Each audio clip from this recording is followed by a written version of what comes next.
Now then, people, welcome back to the Just Joe Football Show. I hope you are all doing well. Please do smash a like on this video, subscribe to the channel, get your comments in, and of course hit the notification bell. Make sure you check out the lads' channels as well. We're going to be talking about Junior Firpo, if you didn't know already. Do we sell or keep? I didn't think this would be a discussion, I can't lie to you folks. I thought we would keep him due to his performances. However, Phil Hayes run an article in The Athletic basically saying that Leeds aren't minded to offer him a new deal, and basically they'd have sold him in the summer, but Farke said, let's keep him for now. I need him for now, and that's proved to be the right decision. But it looks like we might be willing to move him on. So I wanted to have a chat about this. I am going to put a poll in the chat. I put a poll on Twitter. We'll see what the results of that are. Don't worry, Junior Firpo's biggest fan, JT, is on his way. He just lives in London and he's got traffic, but he said he'll be here by like 1:45. So he'll no doubt, we know what his answer's going to be, but I wanted to get a bit more. I know Jack's had time to think over it. Joe's very level-headed, even when it comes to Archie Gray football shirts. Don't be adding tone that wasn't in there, Joe. Don't be adding tone. I'm joking. But yeah, we're going to be talking about Junior Firpo. Boys, are you surprised at all? Like, I was surprised. I thought, well, why wouldn't we? Why not supplement him with a youngster, perhaps, or keep him? But then again, like you said, just off air, fitness is a major issue, right? When it comes to Junior Firpo. Yeah, I think so. I mean, you go back over the 4 years he's been here, 3.5 years he's been here. He's 1 year left on his current deal at the end of this season. So the club has to make a decision: either you extend his contract or you cut your losses. I mean, his fitness was a massive problem when we were in the Premier League. He just wasn't fit enough to get a run of games to really ever make a proper decision on whether he was good enough for that level. As a result of that, what we did see him in the Premier League was a defender who wasn't very good at defending, unfortunately, in the Premier League. This season, I think we've seen a different side to him. This season, I think you've seen a player who's added a huge amount to what Leeds do going forward. Those question marks are still there for me. Defensively, at times, he gets played around a bit easy. He has, I hate to use the term because it was stuck to Cooper for years, but he has Firpo-isms at times where you just slip and fall over, and then you're like, oh, fuck. And he doesn't just leave it there, does he? He then tries to hack the man down, and it's like, or just fall stay over again. Yeah, just runs back after falls over again. You're like, just let it go, man. Just get back in position. Yeah. But I think this year, to be fair to the man, I think this year he's been really, really good for Leeds. But I think he fits the style of play that Leeds have right now. The fact that Leeds are a big team in this division, they don't have to defend a whole lot. And the fact that in the Premier League, Leeds are going to have to defend a hell of a lot more than they have done. And he will be up against a much bigger caliber of player, which when we saw that in the Premier League, we saw a defender who struggled with that. Now, I think also a system is an issue with him as well. I think Junior Firpo will be a very, very good left wing back. I think it would highlight his attributes and hide a lot of his detractions. Give him a situation where he can do the good stuff going forward, help out defensively, but not all on him if someone goes down that wing. So I think there's pros and cons. But I think if Leeds are looking at going back into the Premier League and being serious about trying to compete in the mid-level, at least the Premier Division in the first year, get up around 10th, they've got to look at having more established, proven entities in certain positions. And for me, the defence needs to be rock solid. So for me, as good as he's been this year, I would be of the opinion, I'm not surprised he's not been offered a new deal. I mean, you are right, like, he can be exposed defensively, let's not be honest. His spatial awareness is all over the shop. Positionally, he can be gash as well. But Jackie has got 5 assists. I know that's not major numbers, but when we do compare it with Gray, with Byram, with Spence, with Shackleton, he's best by far. And I would argue, like, this best run of form that we're in, he's been key to that. Look at the goal against Sheff Wednesday the other night. Yeah, well, that's I was going to mention that Sheff Wednesday goal, because I always like say stuff like this, but there's only a few players on pitch that can produce that cross. I think that's not quite at the level, where you just think nobody else on the pitch can deliver that ball. But it is a wicked cross, and it blasted it in. It's on a plate for Bamford, and so I sort of feel for him. I'm a bit. I just like the guy in general. I can't help it. He does make me laugh. Sometimes I get really frustrated with a footballer, but for some reason, like, Firpo's immune from that. He just I watch him and I just think, oh man. But it's like Joe was just saying, like, when he does something wild, and then he doesn't just leave it at that. He has to then go the full hog, and that's what I like about him. He's 100% in. If he's going down, he's taking everybody with him.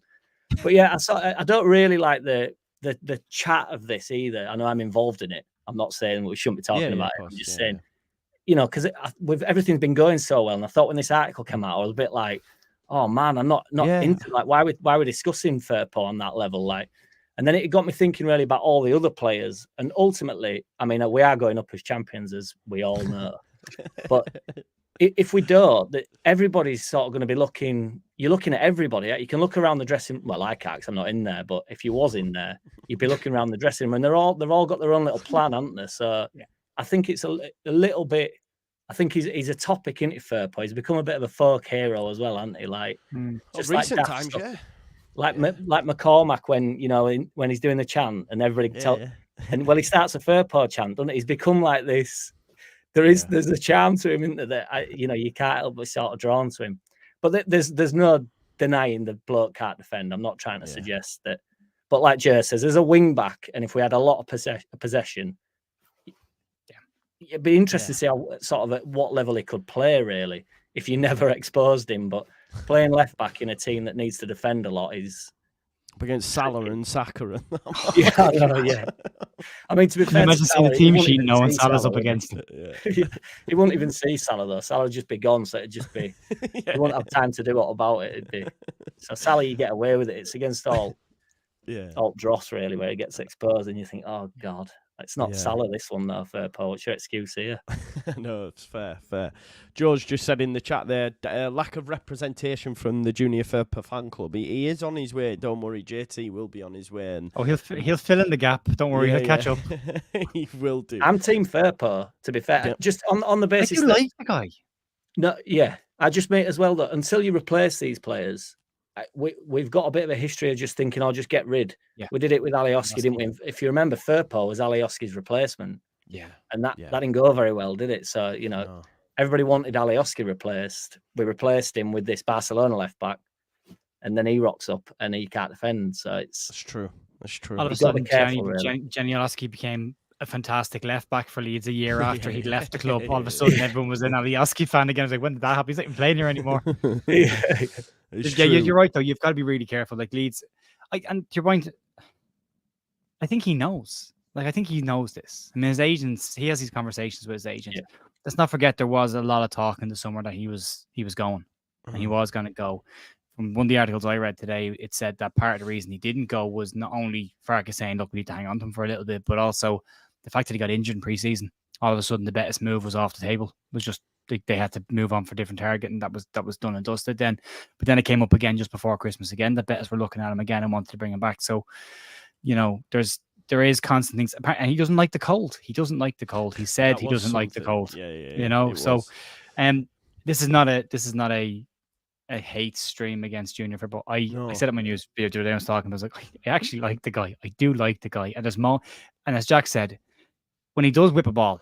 He can whip a ball. Like it's not just hitting to the box. Like it's not smashed across the penalty area. Like that pass to Bamford was he had a look before he crossed that ball, and that was on a sixpence. Like there's a ability in that. But you look at Rasmus Christensen, for example, at Roma, and I hate to invoke his name because if you say it 3 times, he'll appear behind you in the mirror. But there's a point with him in Italy. He's injured at the moment, but he wasn't doing well at Roma as a right back. Same as he didn't do well at Leeds as a right back.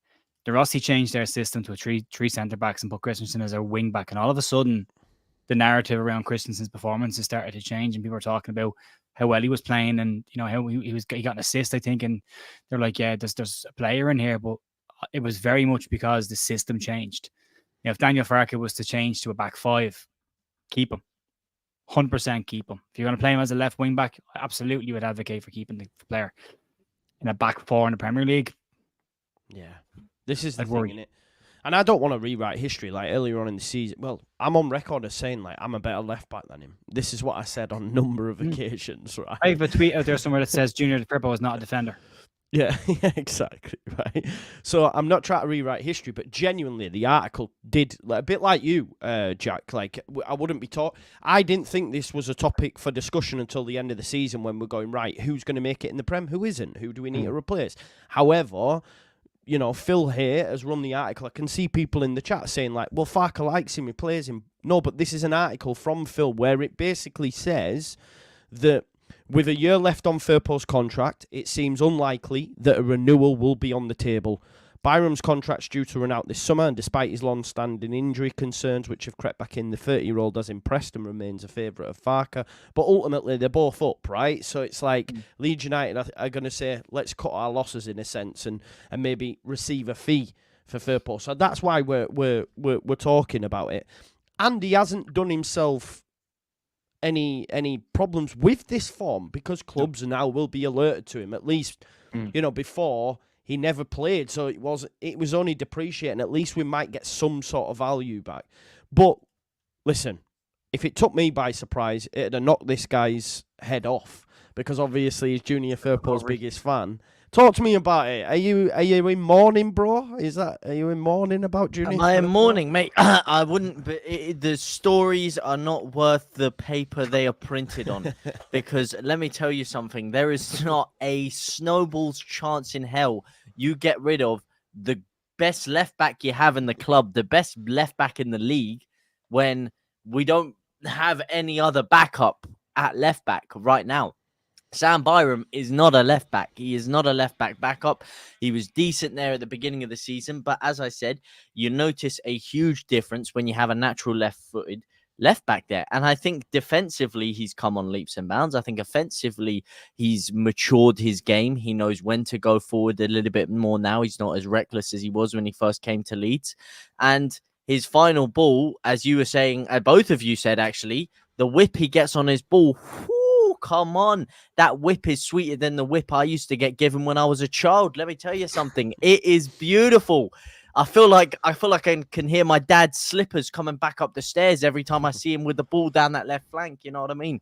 It is sweet as a nut. Delivery like Amazon Prime. And as I said, I don't see any efficacy in letting him go. The title of this stream, am I correct? Keep or sell.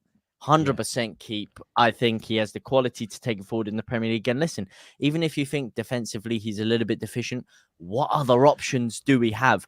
Do you think it's better to bring two left backs in next season, or you leave summer to rebuild? Yeah, but why would you want to bring two left backs in who haven't trained under? I do agree with you on part this, of the system. Bring one left back in and keep Firpo in, who is not only ingrained into Farke's system, but he's well liked in the squad. He's told that he's a bit of a leader in the dressing room. There's been stories coming out about that. He's very well liked within the squad. So why risk bringing two left backs in? JD, just not to say you're wrong, but you're wrong. No, not at all. Because there is merit to keeping him. There was a lot of merit, and I agree with you. If you would bring in a first choice left back, that's proven the Premier League or could do it at that level and can defend 100%. Keep Firpo as a backup, rotate him, bring him in and out of the games when you need him 100%. Yeah, no problem. Problem is this: he's not going to want to sit on the bench. He's going to want to play. He's coming into the prime years of his career. He's not going to waste himself sitting on the bench. So this could be two ways. This could be both sides. You know, this might not just be a case of Leeds saying, "Look, we're not renewing your contract." This could be a conversation where he said, "Will I be the first choice left back next season?" The club has said, "Well, probably not." We are looking at strengthening that area. It's not a surprise this in the same day as the article comes out about Firpo, another article comes out about Nets from Gladbach coming in left back. So it's not a coincidence. So I don't think we should assume this is one-sided either. As I said before, he wanted to go in the summer. He wanted to go back to Spain in the summer. That was very strong possibility until he got injured. So this might not be just a one-sided thing. This could be perfectly convenient for both sides of the coin. Like Leeds could be saying, yeah, look, we're bringing another player. If you want to go, understand that you want to play first choice. You want to be a first choice player, no problem. Off you go. Well, you know, but then Leeds will need to buy a second left back or a junior left back. Pardon the pun. But to play under whoever they bring in. Do you know what I would say as well? Like JT and again, this isn't like JT's the only fan, because people have said on it. I'm genuinely surprised, and I do agree with JT and say, listen, I would keep him if you can, and bring in a Nets, for example, who's young, who will eventually usurp him in the side, right? You know, that would be my thinking. But what I will say, yeah, he's got 5 assists in the last 2.5 months, but he got 1 goal and 1 assist in 19 Premier League appearances, and also was bad defensively in the Premier League, and we are going to be defending a hell of a lot more than we are in the Championship. Like, we have the lion's shares of possession in the Championship. That will change. We'll have to become a transitional side that will want to sit in and then bang. try catch people on the counter, which we've done at times this season. We remember that goal against Huddersfield. I think we scored within about 13 seconds in that first game. So that's a facet to our game that we're apt at. But yeah, what do you say to that, JT? Do you think he can make that leap back up? Because I question it. I believe he can, and this is the reason I believe he can. It's not just blind faith. It's not that Blackpool performance swaying me. It's because when he was playing in the Premier League, well, listen, you got to look at his career in general. When he moved over from, I believe it's Betis, if I'm 100% correct, to Barcelona in the first place, he wasn't quite kicking on the same way. He was in and out of the squad. His performances had kind of lacked down, and I think that really kind of hurt his confidence a little bit. He then goes from a move which is perceived, the biggest move you can make in your career, to either a Barcelona or Real Madrid, to rebuild himself in England in the Premier League. And it didn't start off too well for him. The physicality of the Premier League seemed to maybe be something that he wasn't quite up to. And then he had a lot of injury problems, and then we also had managerial merry-go-round going on. He had come on, Jesse Marsch to get the best out of him. Let's be real here. He didn't have the best setup at Leeds United to succeed. And then with injuries, every time he got back into the squad, he'd have a couple of good games, and people were like, you know what, I can kind of see Firpo, you know what I mean? And then he'd get injured again, and then his momentum would get halted. This is the first time since joining Leeds that he's actually had a consistent string of games. He's been able to develop assets of his game, and he has had a manager that believes in him and that he believes in to help educate him on improving his game. And you've seen a lot of people, I mean, listen, I always liked the guy, but a lot of people like you guys who completely wrote him off are now actually sitting and thinking, you know what, he's actually a useful asset in the side. And even though Sam Byram is beloved, a lot of people are still sat there like, you know what, I put Firpo in for this game ahead of him. And I think in the Premier League, it's the same thing. I think it's similar to Jorginho Rutter. I think he needed to step down into a lower level of competition, get his footing, get himself back into the string of playing games, develop his game, get his confidence back, find himself. Some people go to Mali or Bolton to find himself. Leeds players come to the Championship to find themselves. That's where you find your soul. And I think he's got it. And I think you step back up to the Premier League, and I don't see why he can't. He has the quality to do it. His quality has never been an issue. It's never been a question. The only thing that's been questioned is his mentality, his decision-making, and his mentality. Yes, but positioning comes under decision-making for me, because his positional awareness is poor, because he somehow decides to drive forward and press and commit to things when he shouldn't commit to them. And now that he's got a lot more experience, he's now and he's got experience of players around him, whether that be Ampadu next to him or Roden giving him some leadership advice to, you know what, so I'm going to sit back a little bit here. I'm not going to charge forward. I'm going to wait for the right moments. And I don't see why what? Is he going to be guaranteed a starting space? No. But what you can say is, listen, I have faith in you. You got me promoted. I'm going to put you in the squad. I'm going to bring someone else in. If your performances aren't up to par, then he's going to come in, and you're going to have to fight for your place that way. But I still have faith in you to give us a good option out there. Do you think, though, JT, that this year, again, I don't disagree with an awful lot what you said. I don't think positioning and decision making are the same thing, but it's minor thing. But the question I have for you, a genuine question, is: this year he hasn't had to defend as much because Leeds are attacking, Leeds are dominating the ball, Leeds are dominating teams. Next season, we won't be. Does that then show up the weaknesses that he has in his game? But we will be against quite a few of the sides, I still believe. 4. I believe a lot more than 4. I believe a lot more than 4. You'll still be defending against those sides because you'll be on par with a lot of those teams. You'll still be. It's like saying Leicester, Southampton this year. When we go up, you're looking at the teams that are equivalent to that level of teams in the bottom 4. So he's still going to have to defend in those games like he did against Leicester this year. He's still going to have to defend against them, and then everyone above them is going to be better than that. That's my question. Yeah. Do you know what as well? Like, there's something we do need to consider, because his deal ends in June of 2026. Sorry, July 2025. Sorry. So obviously this season, then he's got a year left. He's on around about 60k a week. From a business standpoint, it's the perfect time to sell because you're gonna have you're gonna have suitors. Because ultimately, what you're gonna do, and let's say JT gets it right and he sits on the bench, then what you're then doing is just allowing him to then leave on a free. When his deal eventually runs out, him get a signing on fee and he's happy, and Leeds have recouped nothing for paying his wages for whatever the deal was. I think it was 2 years. How many years was it? From 21 to 4-year deal he originally got. So I think and he can start his leaving process in January. Yeah, that season, right? Yeah, exactly. So next January. He can sign like a pre-contract agreement if you like. But does he have to be on the bench? Because can't you? If I was to throw an idea, sorry if this is cutting off your train of thought, I would say, listen, if you don't have faith that he's going to keep himself fit, or you don't know how he's going to adapt to the Premier League, I'd say, you know what? Let me give you a rolling 1-year extension. I'm going to give you a 1-year extension. I'm going to see if you can keep yourself fit and if you can get yourself into the starting 11. If halfway through the season, he's not getting a lot of joy, either he's injured or he's just not, people don't think he's cut out for the level defensively, and we bring someone else in who's completely outperforming him, then you say, you know what? Now we're going to start looking at those pre-contract agreements. Now we're going to start looking at potentially moving you on either in the January or in the summer. But test There's it an out. assumption there, JT, though. There's an assumption there that he's desperate for an extension to his contract at Leeds. There's an assumption that he really wants to stay here and that he would accept a rolling 1-year deal. If he's got a 3-year deal on the table from Real Betis and they match his salary and it's sunny and it's guaranteed football, This is his last big deal, Joe. This is his last big deal. This is it. This is his big deal. Yeah. He's not going to go enter a scouting scenario, is he? Where he goes, all right, well, you scout me for a year. I'll mess about.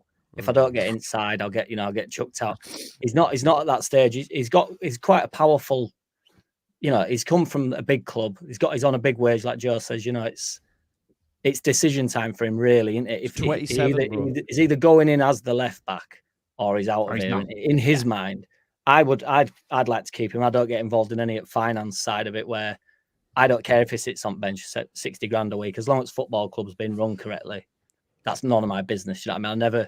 I ain't getting rid of Firpo because he's on 60 grand a week. I'm keeping him because he's on 60 grand a week. Man needs to pay his bills. But I don't know. The thing about like playing, because on JT's point, I actually agree with JT. You've said that I wrote Firpo off, and I've never wrote Firpo off. My argument was when we signed him, the people that wrote Alioski off, I don't like that style of thing. So I'm actually defending Firpo the same way I did for Alioski. I don't like this. Can we just get somebody that nobody knows in? He will be better, and you just don't know that. But the system that we played in, I mean, he came to us, and it's a big move for him in terms of like lifestyle and everything. Like Joe said before, I don't know if you said live, Joe, or not, but he said that he doesn't like the cold, which isn't a great start if you're up north, really. Definitely not. we were playing forward football, weren't we? So he's also getting exposed because he is bombing on, he's charging on, but he's been told to charge on. You can't tell me, because people go on about Firpo's defending, and it's tragic when he's travelling back.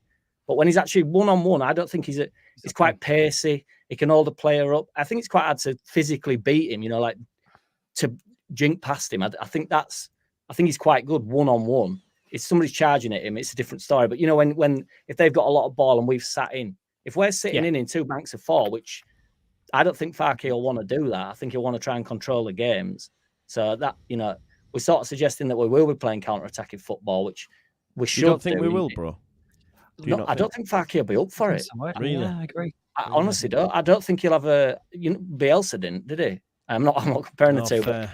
Yeah. They're not. Yeah. But I don't want that either. I don't want to just go like, oh, should we just eke his way through? I just think, oh, let's just not go for it. I don't just want wildness. It has to be. I get it. But there's no point tearing up everything we've done this year, gone on this crazy run, and then go up and just be inferior to other clubs. It does my head in. I think we're Leeds. It's like, I'm not suggesting West Ham, by the way. I'm just saying being a transitional. I'll take a year West Ham.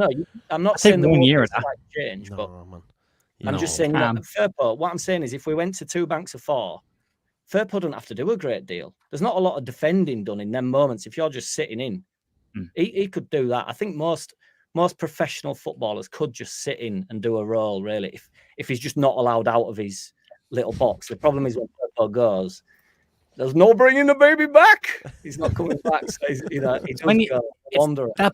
It's that ball that's put if someone's running at him at pace from, say, a deeper area and he's being caught up the pitch a bit and they smack the ball past him, and they've got the space to, that's when you see Junior's legs buckle and get all, the adrenaline wobble you get in your legs when you're a boxer and you just, you're gone. That's the one. But you're right. When he does stand up a player and in deep areas, he's fine. But as you said, most professional footballers at this level should be able to stand up a one-on-one with a player. 100%. But I think you're dead right on one. And I think it's a big factor on this is it's not just Junior Firpo if you go to the Premier League that's got a point to prove. Daniel Farke has a point to prove in the Premier League. And a lot of the noise has been there is a big summer plan if Leeds get promoted. And this new rule with the FFP stuff of this does change for next season, plays into Leeds' hands. This gives Leeds a significant advantage over even the likes of Bournemouth, who, let's be honest, but they're what they bring in as a club globally is quite small. Leeds will bring in a much bigger amount of money to spend as well. So Daniel Farke is going to be given the players to have a right go at this time versus what he had at Norwich. So he's not going to the Premier League to sit back and watch teams come at him. He's going to be building a team to go and have a go at this. And he has to. He really has to. He can't go up there and sit back on the 18-yard line and think he survives till Christmas in a job because he won't. The fans that are skeptical about Farke, and I am skeptical about Farke's Premier League credentials because of what he's done in the Premier League. There's a lot of us want to be proven wrong on that one and show that Farke can do what he's done in the Championship when he's backed properly and given the money. Look at Gladbach this year. He was criticised for the work job he did at Gladbach last season. Gladbach are in free fall this year, and looks what Daniel Farke did. Looks like he did a very, very good job at keeping them mid-table last year. So he's got a point to prove as well, and he's going to want players that can do that. And if he's asking Junior Firpo, I need you to bomb up and down the park, but I need you to get back as well. That's when the question marks, I think, start to fall in around the player. I think that's where Daniel Farke will look at this and think we probably need someone who can do that. And the player that's been linked, if it is Luca Nests, Farke knows him. 100%. And this isn't like unfounded. You're not just plucking things out of the air because these are Daniel Farke's post-match comments, right? After the Sheffield Wednesday game. And he said he's been great in recent weeks. Defending, he can be more switched on. But also, once we're not there in perfect positioning, he is a threat in possession and created so many chances. If he could do both things at the top level, we could not afford him. He has many strengths, and I'm pleased he could show this. So it's almost like he's said, do you know what, to the football club? Leave him, because at this level, he's going to be sound. We're going to have a lot on the ball, yada, yada, yada. But he's almost admitting there defensively he ain't good enough. That's kind of what I mean with who we're bringing. Sorry, Joe. Go ahead. That's kind of what I mean who we're bringing in, though. This always happens. The mob want the Champions League players, don't they? But they don't want to come. I think we're a massive club. I don't care about any other football club other than Leeds. But they don't want to come. I would obviously, if you just had to pick a players, you'd go out and get someone, wouldn't you? But 100%. It isn't that easy.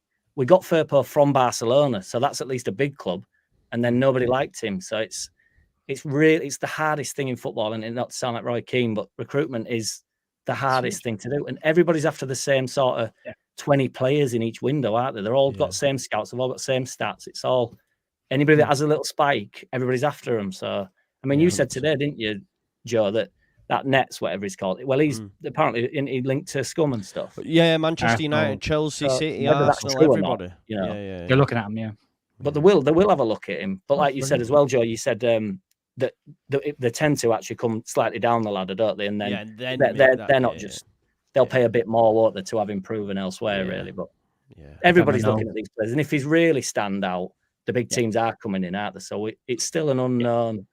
I'm into the fact that Farke knows him. That's a good thing. That is a good thing. Yeah, you hope you get these guys before that next step where the big boys go grab him. You hope you get his Rafinha. We've seen it with Rafinha. Yeah, exactly. You get a year or two. Yeah. But if you time it right.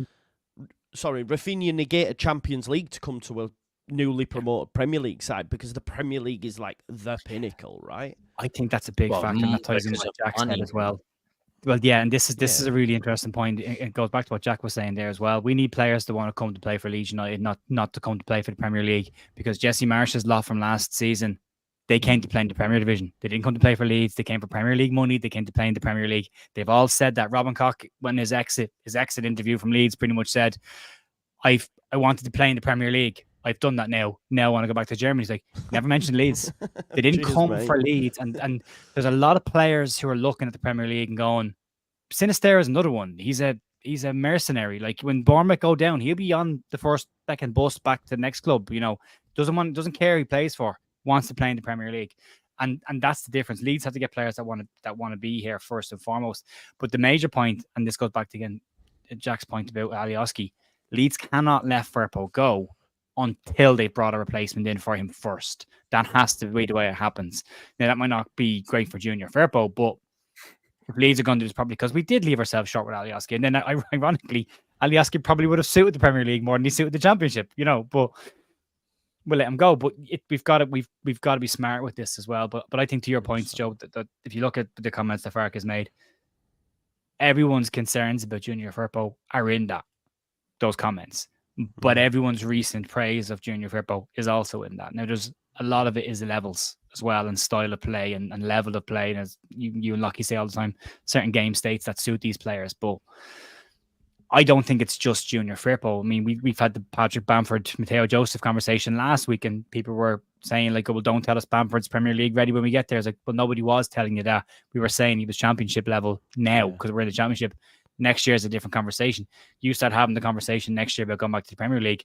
You're going to want number 9. That comes up straight away. We're probably going to want another centre back because Liam Cooper's leaving, Creswell's not getting into the team. You're probably going to need to buy at least one more centre back of a higher level there again. Is Glenn Kamara and Ilya Gruev, are they going to be the level you want in the Premier Division going forward next season? You're probably going to want another level there as well. So you see, you start looking at the team where it is now in the Championship and then applying that team to the Premier League and thinking, you're probably going to lead 4 or 5 really good upgrades in certain positions. It doesn't mean you get rid of the other players and doesn't mean they don't have a job to do in there. But you are going to need to upgrade those positions to guarantee yourself that you're not in a relegation struggle all season. Because look how far Burnley were ahead the top of the table last year in the Championship. Look where they are in the Premier League now. Look at Sheffield United. Look where they are now. You know, even Luton. Do you know what I would say? A lot of that, though, is due to, and I agree with you, you know, and this is why I'd potentially keep Firpo around, is because Burnley just fucking did what Forest did and just changed the whole fucking team. Well, that's the nuclear option, isn't it? That's what I'm saying. But Luton, who've actually kept a bit of parity, are the one that's doing the fucking best. Do you know? But even at that, you're right. You are 100% correct. However, they're still 4th from bottom. No, and they're doing the best. Then do Leeds want to be 4th from bottom next season, or do we want to be 9th, 10th? We're never going to be in a position of a Luton. We are.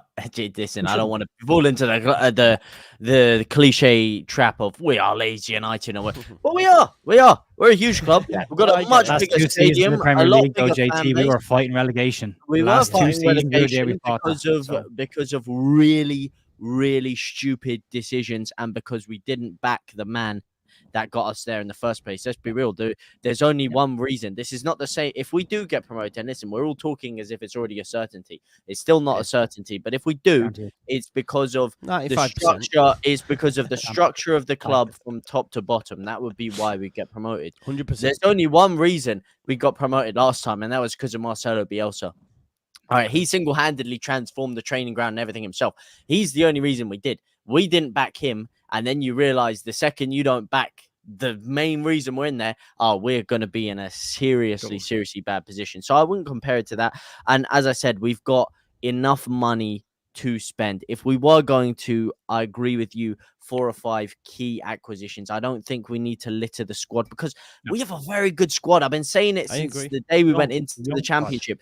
If you compare our squad to the rest of the Championship, listen, I think our current squad now, even though there are a few positions where I'd really like just a big quality upgrade, I think we'd be survivable. I think we're comparable to a Luton right now, even with some of our players. You look at the likes of Rutter, Somerville, Bamford, James.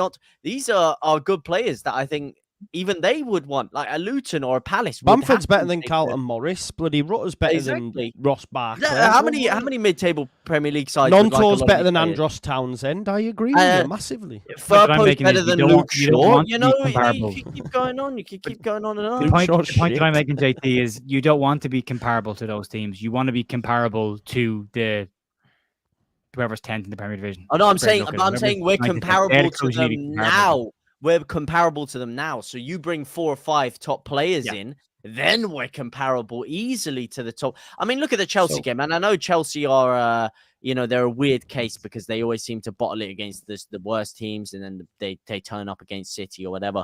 But, looking at that game, they dominated a lot of the game. We were on the back foot for a lot of it, but we weren't leaps and bounds away from them with the quality we had, and we weren't even starting players like Somerville and Rutter. So as I said, you bring in just a great central defender, a great holding midfielder, and I would still go for Calvin Phillips in that position because I still think he has a lot to offer.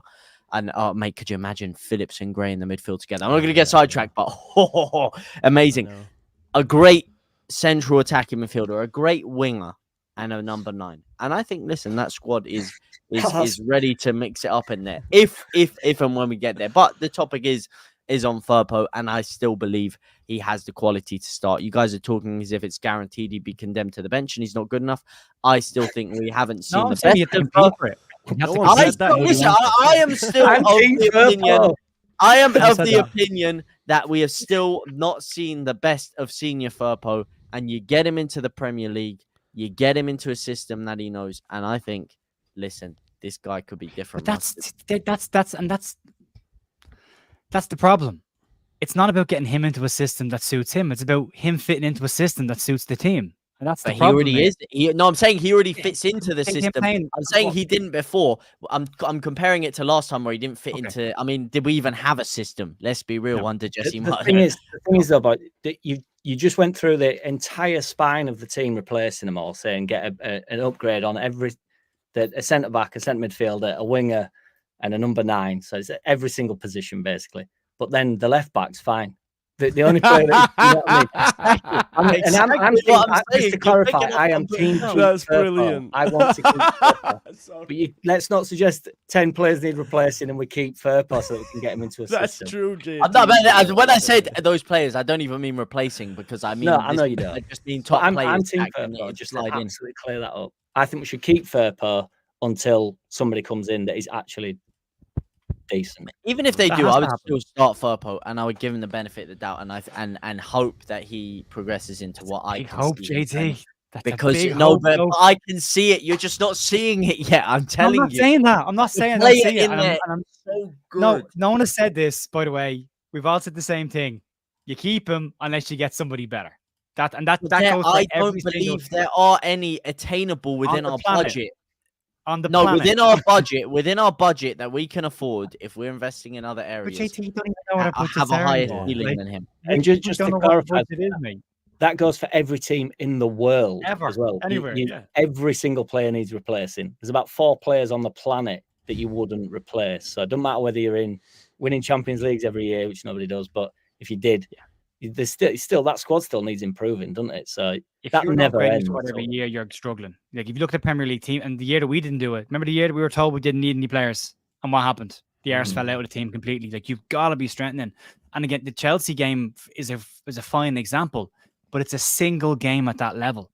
It's not 26 games at that level, 30 games at that level. It's 1. And anybody can. They always say about a cup final. Anyone can get themselves up for a cup final. It's 1 off. Put everything on the line, go for it.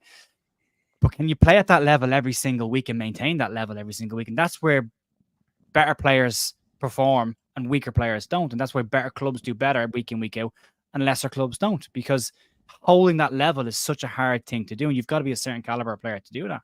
I'm not saying sell Junior Firpo right now. I'm not saying that at all. I think Junior Firpo has been fine for this season. But I think if you go to the Premier League, there's certain positions that you're going to need an upgrade in. Regardless of whether Firpo stays or not, Leeds still need to buy a second left back.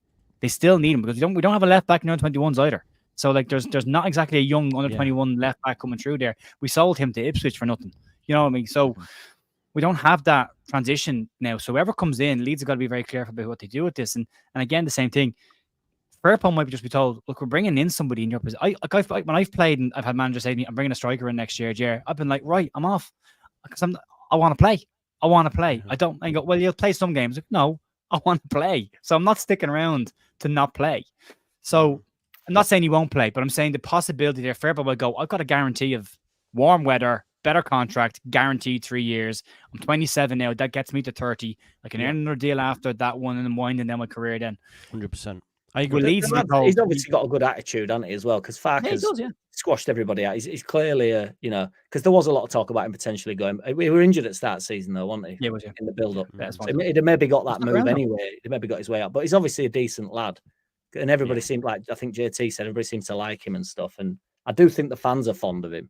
I know everybody in the chat's probably saying get rid, but I think majority of people are fond of him. You know, it's not a.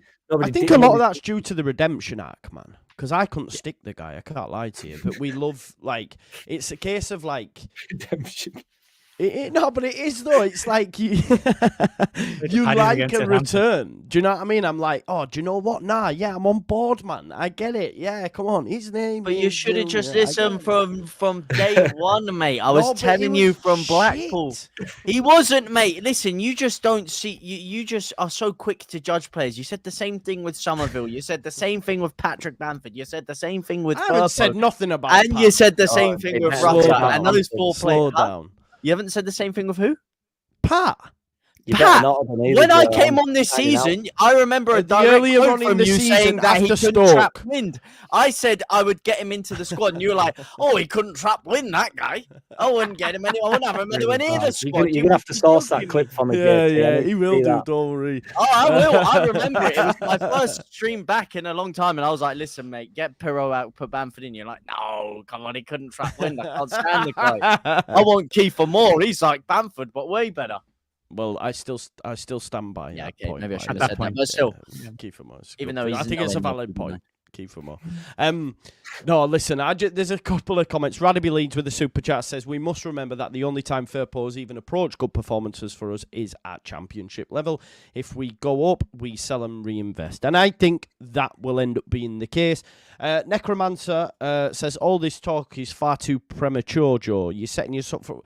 Necromancer, this is a conversation that's been had by mainstream media, bro. There's nothing about setting up for a fail. Even if we don't go up, they will sell him. That's the point. It's like, look, he's in the last year of his deal. He's doing well. Clubs will look to bid, so therefore we will sell. It doesn't matter what division we're in, bro. So it's not even that. But just to answer your question, we are going up as effing champions, so do not worry about it, broski. Listen, I have 1 second. I did do a poll. 64% of you say sell. On Twitter, I did one to run alongside the video, and 67% of people on Twitter said sell. So the general consensus seems to be sell. But let's just go around here. See, the mad thing is I'd keep just to get and get someone to supplement him. Yeah. But yeah. What about you? On the bench, I keep him. Yeah, so you're keep or you sell? No, I'm keep assuming I would keep him if you were bringing in good competition for him, and they're actually going to have to do and go head to head for that, because competition breeds good performances as well. Have someone that's as level or slightly better than him that ups his game as well to try and push him. If he's happy to do it, absolutely just hang on to him. We don't sell him for no apparent reason. I still think there's probably a winger in there as well. If you need to chase a game at times, stick him on left wing and whip balls in all day because the boy can deliver a ball. So there's still merits to what he has to offer. But I think with 1 year left on his contract and trying to look at it from a kind of a holistic point of view of all the different angles, I think it makes sense that he leaves this season, because I think he's got I think that Bettis deal's been sitting there for a better part of a year waiting on him for when he's ready to go back there. And I think that's his club. That's his home club as well. Like, that's where he's come from. If he's got a chance to go down there and play the peak years of his career there, I think he takes it before Leeds even give him the option to go. I think he's already said to his agent, like, off we go. He might want another crack at the Premier Division. Fair play to him if he does. But either way, Leeds need a better left back than Junior Firpo. That's not to say he's not a good left back, JT. But I think if Leeds go to the Premier Division, they need to have both fullbacks need to be of Premier League level and proven Premier League level for me. The defense needs to be rock solid this time, and not with a couple of lunatics in it. Not saying Firpo's a lunatic, but not like Llorente going mad. They're the kind of players I'm talking about. I'm not saying Firpo's a lunatic. I'm saying bring in players like that. Leeds need to have a guarantee. This is our back four. They're steady. They just do their jobs. There's no bullshit. Get on with it. Let the lads up front be the mental players. Yeah. So no. Okay. So no. Just to clarify, sell or keep? I don't know. Sell. Okay. So one sell, one keep. What about you, Jack? I'm team keep. I voted on your poll. I'm one of the only ones that said keep. And I thought I'd say keep just so that JT liked me, but you needed a third option for JT. I think on that poll where it's like build system around for make him number 10. Well, Michael's tried to do that. Michael's said, play him as a winger. Yeah. What, over Somerville? Is that what we're doing now? Is that No, what it's an we'll option. do? Yeah. When you need a more Come direct over, winger, man. like say we do with Dan James on the right hand side, you take off Nonton, you put Dan James on when you want someone to go just direct. That's your option He's on the not left-hand that side. good, man. Fucking hell, what a winger in can the run a Premier straight League. line Firpo. across the I would ball. put That's him all number right for 9. me. Hasty can run a straight line and come with the ball. That's boxes ticks for me. Okay. So we'll be on okay. 2 And James keeps, just 1 sell. Yeah. This is where you drop a curveball, JT. Surely. Yeah. I actually think so. He's too injury The prone. mask is off. The mask is off. Fuck off, man. You're having me. Too injury prone, I'm afraid. He's not going to keep himself fit. It's just not going to work There you out. go. That's Junior Firpo I'm talking about. But Senior Firpo, on the other hand, that is a guaranteed keep. You said you need an upgrade on Junior. Senior is there. Senior Daddy tier subscription, might I add. And in the Premier League, that is who you're going to get. Certain players take to different leagues differently. Look at Patrick Bamford. What did he get? 14 goals in the year we got promoted. First year back in the Prem, higher competition, 17 goals in the league alone. So listen, certain players take to different Next leagues. 2 years weren't great though. Yeah, but he was Okay, injured because he was injured. He had injury Fair. problems and managerial. Let's not problems. start on Pat. We'll be here all day, man. As I We'll be said, here yeah. all day. All I'm saying is, Firpo, That'll you kick off. get him in the Prem and he's different gravy. Yeah, 100%. Now, before we finish up, folks, I do just want to promote, you know Oscar, you know Locks. Do you like F1? Well, basically, they've set up their own channel, okay, called Tifosi Nation Fan TV. A few of you went over and subscribed the other day. There's the subscription link. It's in the chat somewhere. Go check it out. Tifosi Nation TV, Oscar and Locks. They've got an F1 channel. So if you like watching cars going round and round and round, then they're your men for that. Okay, so make sure you check them out. Whilst you're at it as well, make sure you check out Joe Leeds United, The View. Make sure you check out Jack at City of Leeds Fans and JT at JT Live. Loads of content popping off left, right and centre, so make sure you go check it out. I've got something coming out a little bit later on. I'm trying to diversify content. If you could watch it and let me know what you think of it, that would be greatly appreciated. I need to, branch out, baby. Got a little spoiler? Yeah, well, it's just discussing the new FFP. Well, it won't even be FFP regulations. It'll be, clubs now from next season will be able to spend 85% of their revenue, whatever revenue they've got, they'll be able to spend 85% of it, which means you'll no longer have FFP stringent regulations and all that sort of stuff. And Leeds United are actually a rich club, so that's a positive for us. So it's just discussing that. So if that tickles your pickle, make sure you watch it. And we'll leave it there. Thank you. Bye-bye.